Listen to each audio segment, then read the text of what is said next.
I've got a caller who is calling in regarding my last guest, kind of on affirmative action, the firefighter we have. So Gary from Gig Harbor, Washington, is on the line. Gary, welcome to the show. I just said my comment was my sister's a resident firefighter, and she's testing for fire departments, and she gets graded on a curve. So any test she scores, she automatically gets a 10% bump, and if you're a female and a minority, you get a 20% bump. So you obviously know that fires discriminate based on that. So the fire obviously on women is probably 10% easier. Yeah, but why though? I mean, first of all, you're talking about the written exams are on a curve for women? Just the overall, the whole testing process is 20%, or I'm sorry, it's 10% for a woman. You get 10% bump, and 20% for if you're a female minority. So what about just being a male minority? You don't get a bump on that? Yeah, you get 10%. So, 10% for being a male minority, 10% for being a female, and then you get double if you're a female minority. Correct. Yeah, and of course, first of all, I don't even understand why on an exam, right, on a paper exam where you're answering questions, why you should get any bump, certainly for being a woman. I mean, most women will tell you they're smarter than men anyway, so why do they need, any extra help on the written exam? I can see on the physical exam that, women are not going to be as athletic as men, but, to the extent that you have to have a certain amount of athleticism, a certain amount of strength or agility to operate as a fireman, to operate the equipment or to maneuver through a fire safely, I don't think we should lower that bar for anybody. So if you're a woman and you want to be a fireman, you should have to be able to perform physically to the standards that we hold men.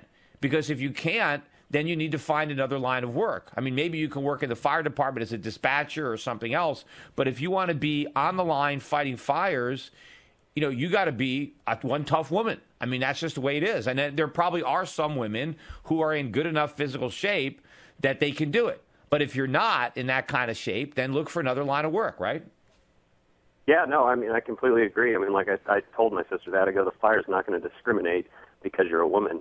And I mean, the whole thing is, all it is it's a bunch of bureaucrats and, the politicians that want to have, a fair amount of, on paper, they like you're talking about your guests, they want a fair amount of women and minorities. And so to help them meet that quota, that's why they dropped the standard for that. And I mean, that's, like if my house was on fire and my son was trapped inside and the fire department came and a woman went to try to save him, and she just wasn't quite up to the task, and he died, and maybe she died too. If I found out that the reason that she was a firefighter was because they graded on a curve, and she really wouldn't have qualified, but they hired her just because she's a woman, I mean, I'd want to sue that fire department.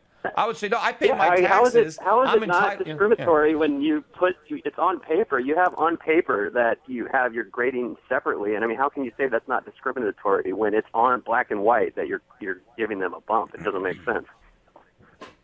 Oh, yeah, no, the whole thing, it's all about outcomes. It's all about political correctness so that the numbers look good. And again, these do-gooders, these poverty pimp people that, that sell this racism, this kind of stuff breeds racism and resentment among individuals who now, don't get the positions because they're white. And now instead of resenting the system, they resent the black or the Hispanic who got the job that they thought that they should have got. And, it's not their fault. It's not if a black gets a job because the system favors him, it's not his fault. He didn't design the system. It's the government that put that system in place. And, but it feeds this racism and, it makes the society, less efficient. You destroy the incentives and you actually tell minorities that they're not good enough. If you say, look, you need a 10% or a 20% bump, then you're saying you're 20%, you're 90% of a white or you're 80% of a white. You're not a full person. That's what you're saying. I mean, so that's how kids are growing up, thinking that, no, they're not as good as the white man because they're 20%. This is nonsense. You want everybody to know that they're equal, and you try your hardest. Now, of course, everybody isn't equal in ability because we're all born differently, right? And that's just a fact of life. But we all have to be equal under the law, and with affirmative action, we're not, right? Just like in Animal Farm, some of us are more equal than others. I'm surprised we don't just give black candidates in elections or female candidates. Why don't we just start them off with 10%, of the vote? That'd have been a lot easier. Maybe we would have had our first black president long ago if we simply had some affirmative action in elections, right? Just start them off, with a greater percentage. I mean, after all, if it's the same thing that we do in the firefighters, why not just make it across the board, right? Why not? Although, how would you do that in sports where black athletes tend to excel? I mean, what about in basketball? I mean, would the white players, would you move in the 3-point line for the white players, or would they get extra points if they scored? Or maybe if you fielded an all-white team, you can just start with 20 points, 25 points, right off the bat, just to kind of equalize it. Or, I don't know, there's not enough black golfers. Maybe we should give them handicaps, if just to encourage more blacks to play golf. Maybe we should just apply this.